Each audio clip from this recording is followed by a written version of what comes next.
ಜಟ್ flood ದುರಂತದಲ್ಲಿ ಮೃತಪಟ್ಟ ಅಜಿತ್ ಪವಾರ್ ಅವರ ಪಾರ್ಥಿವ ಶರೀರ ಇದೀಗ ಅವರ ಸ್ವಗ್ರಾಮ ಬಾರಾಮತಿ ತಾಲೂಕಿನ ಕಾಟೇವಾಡಿ ಗ್ರಾಮದ ತೋಟದ ಮನೆಗೆ ಕರೆತರಲಾಗಿದೆ. ಇಲ್ಲಿ ನೋಡಬಹುದು, ನಾವು ತೋಟದ ಮನೆಯಿಂದ ನೇರವಾಗಿ ದೃಶ್ಯಗಳನ್ನು ತೋರಿಸ್ತಾ ಇದ್ದೀವಿ. ಇಡೀ ಕಾಟೇವಾಡಿ ಗ್ರಾಮದ ಜನರು ಸಾಗರೋಪಾದಿಯಲ್ಲಿ ಇಲ್ಲಿ ತೋಟದ ಮನೆಯತ್ತ ಹರಿದು ಬರ್ತಾ ಇದ್ದಾರೆ. ತಮ್ಮೂರಿನ ನಾಯಕನಿಗೆ ಅಂತಿಮ ಗೌರವವನ್ನು ಸಲ್ಲಿಸೋಕೆ ಕೊನೆ ಬಾರಿ ದರ್ಶನಕ್ಕೆ ಇಲ್ಲಿ ಜನರು ಮುಂದಾಗಿದ್ದಾರೆ. ಕಾಟೇವಾಡಿ ಗ್ರಾಮ ಪ್ರತಿಯೊಂದು ಮನೆಯ ಸದಸ್ಯರೆಲ್ಲರೂ ಸಹ ಇದೀಗ ಅವರ ತೋಟದ ಮನೆಯತ್ತ ಹೆಜ್ಜೆ ಹಾಕ್ತಾ ಇರೋದು ನಮಗೆ ಕಂಡು ಬರ್ತಾ ಇದೆ. ಇಲ್ಲಿ ನೋಡಬಹುದು ಯಾವ ರೀತಿಯಾಗಿ ಇಲ್ಲಿ ಸಾವಿರಾರು ಜನರು ತೆರೆದಿದ್ದಾರೆ. ಮಹಾರಾಷ್ಟ್ರದ ನಾಯಕನೇ ಇರಬಹುದು, ರಾಜ್ಯ ರಾಜಕಾರಣದಲ್ಲಿ ಹಲವಾರು ಸಾಧನೆಗಳನ್ನು ಮಾಡಿರ್ಬೋದು, ಆದರೆ ಆತ ನಮ್ಮ ಮನೆಯ ಮಗ, ನಮ್ಮ ಮನೆಯ ಯಜಮಾನರು ಇದ್ದಂಗೆ ಇದ್ದರು. ಅವರನ್ನು ಕಳೆದುಕೊಂಡಂಥ ನಮ್ಮೂರು ಬಡವಾಗಿದೆ ಅಂತ ಒಂದು ನೋವನ್ನು ಅವರು ವ್ಯಕ್ತಪಡಿಸಿದ್ದಾರೆ. ಇಲ್ಲಿ ಏನು ವಾಹನದಲ್ಲಿ ಅಜಿತ್ ಪವಾರ್ ಅವರ ಪಾರ್ಥಿವ ಶರೀರ ಆಗಮಿಸಿದ್ದಂತೆ ಅವರ ಪರ ಜಯಘೋಷಗಳನ್ನು ಹಾಕಿದರು. ಜಬ್ ತಕ್ ಚಾಂದ್ रहेगा, ಏನು ಎಲ್ಲಿವರೆಗೆ ಸೂರ್ಯ ಚಂದ್ರರು ಇರ್ತಾರೆ ಅಲ್ಲಿವರೆಗೂ ಅಜಿತ್ ಪವಾರ್ ಅವರು ಏನು ನಮ್ಮ ಮನಸ್ಸಿನಲ್ಲಿ ಇರ್ತಾರೆ, ಎಲ್ಲರಿಂದಲೂ ಮನಸ್ಸಿಂದ ಅವರು ಮಾಯವಾಗಲ್ಲ ಅನ್ನೋ ಒಂದು ಘೋಷಣೆಗಳನ್ನು ಇಲ್ಲಿ ಹಾಕಿದ್ದು ನಮಗೆ ಕಂಡುಬರುತ್ತೆ. ಈ ರೀತಿಯಾಗಿ ಇಡೀ ಕಾಟೇವಾಡಿ ಗ್ರಾಮದ ಜನರಷ್ಟೇ ಅಲ್ಲ, ಸುತ್ತಮುತ್ತಲ ಗ್ರಾಮಗಳ ಜನರು ಸಹ ಇಲ್ಲಿ ನೆರೆದಿರೋದು ನಮಗೆ ಕಂಡುಬರುತ್ತೆ. ಹಲವಾರು ಏನು ಜನರು ಸಹ ಇಲ್ಲಿ ಕಣ್ಣೀರು ಹಾಕ್ತಾ ಇರೋದು ನಮಗೆ ಕಾಣಸಿಗತ್ತೆ. ಸಾಗರೋಪಾದಿಯಲ್ಲಿ ಅಂದರೆ ಸಾವಿರ ಸಂಖ್ಯೆಯಲ್ಲಿ ತೋಟದ ಮನೆಯತ್ತ ಜನರು ನುಗ್ಗುತ್ತಾ ಇದ್ದಾರೆ. ಇಲ್ಲಿ ತೋಟದ ಮನೆಯ ಇಲ್ಲಿ ಆವರಣದಲ್ಲಿ ಇರ್ತಕ್ಕಂಥ ಒಂದು ಇದರಲ್ಲಿ ಅವರ ಶವವನ್ನು, ಪಾರ್ಥಿವ ಶರೀರವನ್ನು ಇಡಲಾಗಿದೆ.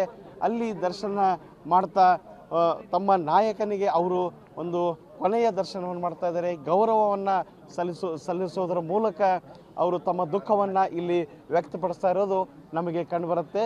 ಈ ಥರ ಸರದಿ ಸಾಲಿನಲ್ಲಿ ಒಂದ್ಸತಿ ಈ ಕಡೆಯಿಂದ ಹೋಗಿ ಮತ್ತೆ ದರ್ಶನ ಮಾಡಿಕೊಂಡು ಆ ಕಡೆಯಿಂದ ಬರ್ತಾ ಇರೋದು ಸಹ ನಮಗೆ ಇಲ್ಲಿ ಕಂಡು ಬರ್ತಾ ಇದೆ. ಅತಿ ಹೆಚ್ಚಿನ ಜನರು ಇಲ್ಲಿ ಜಮಾಯಿಸ್ತಾ ಮಹಾರಾಷ್ಟ್ರದ DCM ಅಜಿತ್ ಪವಾರ್ ಅವರ ಒಂದು ಆತ್ಮಕ್ಕೆ ಶಾಂತಿಯನ್ನು ಕೋರ್ತಾ ಇದ್ದಾರೆ. ಅಷ್ಟೇ ಅಲ್ಲ, ಅದರಲ್ಲಿಯೂ ವಿಶೇಷವಾಗಿ ಕಾಟೇವಾಡಿ ಗ್ರಾಮದ ಜನರು ಅತಿ ದುಃಖವನ್ನು ವ್ಯಕ್ತಪಡಿಸ್ತಾ ಇದ್ದಾರೆ. ಯಾಕಂದರೆ ಸರಳರಾಗಿದ್ದರು. ಇನ್ನು ಸಕ್ಕರೆ ಕಾರ್ಖಾನೆಯ ಒಂದು ಚುನಾವಣೆಯ ಮೂಲಕ ರಾಜಕಾರಣಕ್ಕೆ ಎಂಟ್ರಿ ಕೊಟ್ಟಿದ್ದಂಥ ಅಜಿತ್ ಪವಾರ್ ಅವರು ದಾಖಲೆ ಪ್ರಮಾಣದವರೆಗೂ ಇನ್ನು ರಾಜ್ಯದ DCM ಆಗಿ ಸೇವೆಯನ್ನು ಸಲ್ಲಿಸಿದ್ದಾರೆ. ಅಷ್ಟೇ ಅಲ್ಲ, ಮಹಾರಾಷ್ಟ್ರದ ಒಂದು ರಾಜ್ಯಕ್ಕೆ ತಮ್ಮದೇ ಆದಂಥ ಒಂದು ಅನನ್ಯ ಕೊಡುಗೆಯನ್ನು ನೀಡಿದ್ದಾರೆ. ಅದರಲ್ಲೂ ಬಾರಾಮತಿ ಕ್ಷೇತ್ರ ಇಡೀ ದೇಶವೇ ತಿರುಗಿ ನೋಡುವಂಥ ಒಂದು ಸಾಧನೆಯನ್ನು, ಅಭಿವೃದ್ಧಿ ಕೆಲಸ ಕಾರ್ಯಗಳನ್ನು ಇಲ್ಲಿ ಮಾಡಿದ್ದಾರೆ. ಇನ್ನು ಅಜಿತ್ ಪವಾರ್ ಅವರಿಗೂ ಕರ್ನಾಟಕಕ್ಕೂ ಒಂದು ಅವಿನಾಭಾವ ಸಂಬಂಧ ಇದೆ ಅಂತ ಹೇಳ್ಬೋದು. ಯಾವಾಗಲೂ ಕರ್ನಾಟಕ ಮತ್ತು ಮಹಾರಾಷ್ಟ್ರ ಅಂದರೆ ಬೆಳಗಾವಿ ವಿಚಾರವಾಗಿ ಗದ್ದಲ, ಭಾಷೆ, ನೆಲಜಲದಲ್ಲಿ ಇದ್ದೇ ಇರುತ್ತೆ.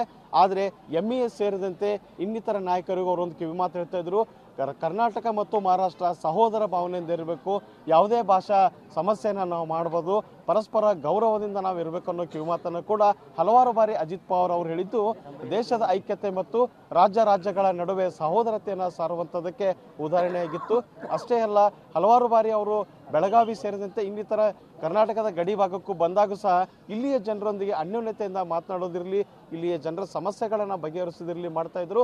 ಹೀಗಾಗಿ ಅವರ ಒಂದು ಉನ್ನತ ಮಟ್ಟದ ನಾಯಕನನ್ನಾಗಿ ನಾವು ಕರಿಬಹುದು ಅಂತ ಹೇಳ್ಬೋದು. ಒಟ್ಟಾರೆಯಾಗಿ ಇಲ್ಲಿ ಏನು ಅವರ ತೋಟದ ಮನೆಯಲ್ಲಿ ಅವರ ಪಾರ್ಥಿವ ಶರೀರವನ್ನು ಇಡಲಾಗಿದ್ದು ಜನರು ಕಣ್ಣಾಲಿಗಳನ್ನು ತುಂಬಿಕೊಂಡು ತಮ್ಮ ನಾಯಕನನ್ನು ಕಣ್ತುಂಬಿಕೊಳ್ತಾ ಇದ್ದಾರೆ, ಅವರಿಗೆ ಗೌರವವನ್ನು ಸಲ್ಲಿಸ್ತಾ ಇದ್ದಾರೆ. ಕೊನೆಯ ಬಾರಿ ಅವರನ್ನು ನೋಡಬೇಕನ್ನೋ ಹಂಬಲವನ್ನು ವ್ಯಕ್ತಪಡಿಸಿ ಇಲ್ಲಿ ಜನರು ಹರಿದು ಬರ್ತಾ ಇದ್ದಾರೆ. ಜನಸಾಗರವನ್ನು ನಿಯಂತ್ರಿಸೋಕೆ ಸಹ ಪೊಲೀಸರು ಒಂದು ರೀತಿಯಲ್ಲಿ ಹರಸಾಹಸವನ್ನು ಪಡಬೇಕಾದಂಥ ಒಂದು ಪರಿಸ್ಥಿತಿ ಇದೆ. ಇಲ್ಲಿ ಸದ್ಯ ತೋಟದ ಮನೆಯಲ್ಲಿ ಅವರ ಕುಟುಂಬದ ಸದಸ್ಯರು, ಅವರ ಸಂಬಂಧಿಕರು ಸಹ ಇಲ್ಲಿ ಆಗಮಿಸಿದ್ದಾರೆ. ಒಟ್ಟು ಇನ್ನು ಕೆಲವೇ ನಿಮಿಷಗಳಲ್ಲಿ ಅಜಿತ್ ಪವಾರ್ ಅವರ ಪಾರ್ಥಿವ ಶರೀರ ಇಲ್ಲಿಂದ ಬಾರಾಮತಿಯ ವಿದ್ಯಾ ವಿಕಾಸ್ ಪರಿಷತ್ಗೆ ತೆಗೆದುಕೊಂಡು ಹೋಗಲಾಗುತ್ತೆ. ಕ್ಯಾಮರಾಮನ್ ಹನುಮಂತ್ ಜೊತೆ ಅಶೋಕ್ ಅಡಳ್ಳಿ, TV9 ಬಾರಾಮತಿ.